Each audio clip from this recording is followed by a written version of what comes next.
Harpoon. One hell of a movie, am I right? No one cares what my personal first experience was, but I'm telling you anyway. When I first saw Harpoon, I shouted at the television, I shouted at my friends, they shouted back, there was a lot of shouting, it was a very vocal experience, very intense. So, Rob, welcome. Yeah. Thank you again very much for Grimmfest for having me. I'm really excited that we got to show it here in front of this audience, and yeah, I hope you were shell-shocked, if nothing else. They seem very shell-shocked. Okay, so the style, the atmosphere, sound design, editing, very distinct. What kind of background do you have to create something like that? Yeah, for sure. You gotta be an independent filmmaker with no money, because you gotta learn to do everything yourself. So we have a background, and all of us have a background in the sound design and everything, and then we got to a point where this movie where it started to turn into something, and then people started asking more people to help out, and then sooner or later we had the sound designer from the new Blade Runner, helping shove glass shards into a watermelon for the throat slice. Very sexy. It sounds like its own movie. Just going to put that out there in case you need a new idea. So, what many of you don't know is that Rob actually has a degree in philosophy. How did that? I know. Can we all go? Ooh. I'm pretty sure it's the most useless degree. He says it's useless, but I'm going to ask him. I mean, we all heard the Aristotle quote at the beginning of the film. How has that degree, or just that background in philosophy, influenced your writing style? Well, everyone always asks, like, why did Emily have to go off the boat at the end? And I just have a very fatalistic opinion of the world, where our actions are actually indifferent. The universe is indifferent to us. And then I also just thought it was completely more funny if she went off at the end, rather than not going off. And so the philosophy it plays, it's the Seinfeld philosophy, you know. No matter what, at the end of the day, it resets to the beginning, regardless of man hands and eats pizza one at a time. No one learns anything is kind of the way I look at it. A lot of joie de vivre in that statement. So I have to say that when I saw this, it's a fantastic film. But part of me thought, wow, it would make an equally great theatrical production. Just the way it's written, the way the actors as well carry it. Are there plans to turn this into a play? If someone wants to pay to shoot or do this as a play, I will gladly give them the rights, because that's too much anxiety inducing. I mean, this movie feels like one giant panic attack for me. You can probably tell by my wonderfully calm demeanor up here. But yeah, no, doing something live would be too extreme for me. So I'd rather leave that to someone else. But if they want to, the rights are not that expensive. Just $2 million. You guys heard it. If you know anyone, remember you can always get like a finder's fee of like 5%. So make sure you hit up your stage play directors. So what about Brett Gelman? He is a household name. He is a very charismatic, fantastic actor. His voice gave Harpoon that extra bit of personality. How did you come to work with him? Was he on board early on, later in the production? Why him in the first place? I mean, he seems like he's newly household name. Like, this summer's been the summer of Brett Gelman between Fleabag and Stranger Things. Yeah, I think like Esquire did an article called that. We got lucky because we knew him from Adult Swim days, where he does the craziest skits called like Brett Gelman Takes His Parents to Dinner, and I don't know if anyone's seen it. If not, it's the most morbidly dark thing on planet Earth.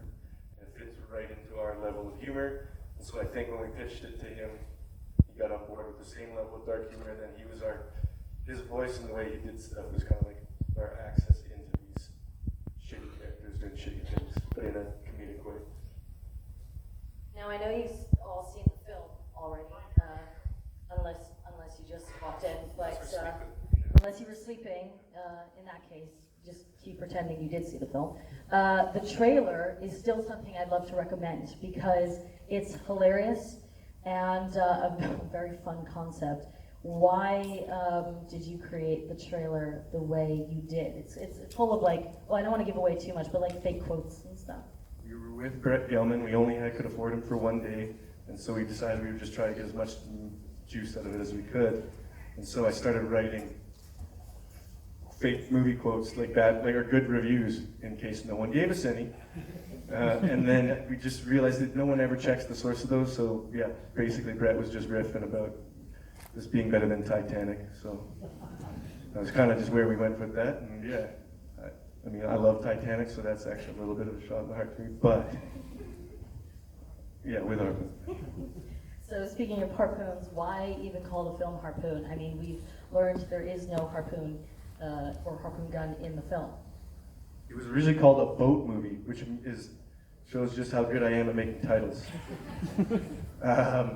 But then a movie came out of Fantastic Fest last year called The Boat. And so we were like, shit, better change that title. And it just kind of worked out fortuitous that the movie, the same way the spear gun is not actually, it gets out of the way. It's just it's a MacGuffin kind of. The same way we called it Harpoon, it's not actually about that. I feel like it's just the same way that we feel. It's our weird humor. It's like some people ask us like, why is the narrator bleeped out yet they swear? And the only answer we had was because we thought it was funny. It's like, I don't know. Sometimes you just got to go with the gut. The way I look at it is you can only really entertain yourself. That can be your barometer. And then you just hope that other people have the same level of humor or dark grimness that we do. And then you just go from there. Speaking of the dark grimness, I'm interested in the inspiration to the story because I feel like it came from a place of love. Is that correct? Was that the inspiration? You mean with these three people? I was going to say, I'm kind of all three of these people, I think, depending on how tired or hungry I am. Not that hungry, I suppose. I did just have a burger, so I'm good now. I'm not looking at any of you like your food. The whole thing just comes from a place of anxiety and stress about, if you get another opportunity to make a movie, and I was always just like, shit, if I don't get another opportunity, I want to just try all this stuff I was too scared to do before, for better or worse. And that's kind of been the philosophy of this whole thing. I mean, for a long time, no one really understood what the hell we were trying to make. And they may still not, depending on what you guys want to say to me afterwards. It's take this as if this is my last kick of the can. You just hope you tried some stuff that you wanted to make sure that you put out there before. And then also friendship and betrayal. I think everyone's just got a little bit of that going on. So yeah, it just felt like a kitchen sink. I got it all off my chest. This is my, I didn't have to pay for therapy after this one. This was it. So now my partner's gonna pay for therapy because of having lived with me, dealing with this for a year. Pretty sure with that advice I should start filmmaking as well. So now we're going to play my very unpopular and yet I like it very much word game. I'm going to give you a word and you tell me a little something that comes to mind when you hear it. Sometimes it's also 2 or 3 or 4 words. So I don't have rules, but they're mine and I can do what I want. Fijian government. This movie was originally supposed to shoot in Fiji, and the Fijian government turned the script down for moral reasons. I didn't realize that they were so religious there. And then we asked them, like, well, what's the problem? Like, oh, it's too violent. We're like, what if a Marvel movie came there? Like, well, that's different. So, yeah, shame on Fiji. Calgary, Alberta, cold weather. So that was a result of the Fijian government. Rather than postpone the movie, we shot the interiors of the set in the middle of Calgary, Alberta, which if anyone knows their geography, it's 2,000 kilometers from the nearest ocean. And in January, it's minus 30, and it's just not where you shoot a tropical movie, but we had to start shooting something, otherwise we postponed the movie, and in an independent film, you never know if you're gonna get it back going again. And that was that. Shame on you, Fiji. Yeah, Fiji. Shallow waters. Everyone always says, it was like, how difficult was it to shoot in the water here? But Belize now has the largest natural reef break because Australia's is nearly dead. So anytime that people are like swimming and paddling in the ocean, when you call cut, they just stand up and they're like waist level height in the water. And then the only real trouble there was, actually I don't even know what their next words are going to be, so I don't know if I'm going to spoil other stuff, so I'll just save it. So the next one is actually my favorite, seagull taxidermy. Oh. So Belize is a wonderful place. They don't let two things in, apparently. Drones. We had to get a special permit to get in because I guess they don't want people shooting all over the beaches, which fair enough. I wouldn't want to be lying suntanning and having a drone coming down on me either. And then number two is that we had the seagull is an actual, so I didn't know this, but seagulls are protected species. So to find a seagull is actually a really difficult thing. So we found one of only two in North America, and when we brought it to Belize, it got quarantined because they thought we were bringing in some cocaine seagull would have been more interesting than the bird flu or whatever they thought we were bringing in. Cool, and the last one, shark wrangler credit. Yeah, I don't know if it came across in the credits, but there is a shark wrangler credit, and this is what happens when you go stir crazy on an edit for a movie for a year. It's the second shark wrangler credit I ever got, and people are like, yeah, but there's no sharks in the movie, and I say, exactly. I did my job, and I've done that twice on 2 different movies now, and I'm just waiting for the day that IMDb, like someone has a shark wrangler need, and their regular shark wrangler falls out because he's sick, and they're like, oh shit, we need to find a shark wrangler, find my name, call me, and then I'll be like, yep, I'm there. I can keep those sharks away. That definitely sounds like a plan B for your career, just an agency for a shark wrangler, so very cool.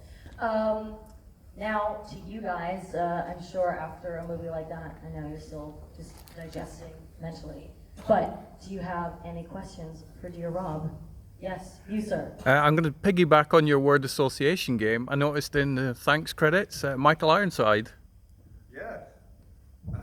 So my producer, Mike Peterson, did the movie Knuckleball. He was the director on that with Monroe Chambers, and then Michael Ironside was in that. And Michael Ironside got a copy of the script because we were originally at one point talking about him doing the narration. And so he actually gave a bunch of script notes on the thing. And so yeah, you got a special thanks. Nice, cool. Just for the record, he likes my game. I just want everyone to know that, so it's not that bad. Love your game more than Titanic. More true. than Titanic. He loves the word game more than Titanic. Yeah. Sarcasm. Oh, okay. True. No. No? I can't Nope. tell. Oh, Nope. okay. See, I live in Germany, so sarcasm is this thing. Any other questions? Okay, not the walkie-talkie, any human questions. Yes, you. Are you key boat to yourself? Sorry? It's otherwise it said in the race it said he was a key boater. I wonder if you're keen on that. Oh, I live in Vancouver, Canada, where there is boats, and the reason we wrote this was because if no one gave us money, would we be able to shoot this for cheap? And we were going to use my buddy's boat. And funnily enough, some people come up and are like, hey, that whole thing about the fuse box is bullshit. And he goes, no, it wasn't. We got stuck on my buddy's boat for a day, except we had a lot more beer. And so no one ever talked about cannibalism. But then when the Coast Guard came to fix us, they pulled open this fuse box we didn't even know existed because we were hammering on the battery, thinking it was all this other stuff. And then the fuse had melted for the ignition, except he just laughed at us and put in a piece of tin foil and started the boat. I didn't put that part in.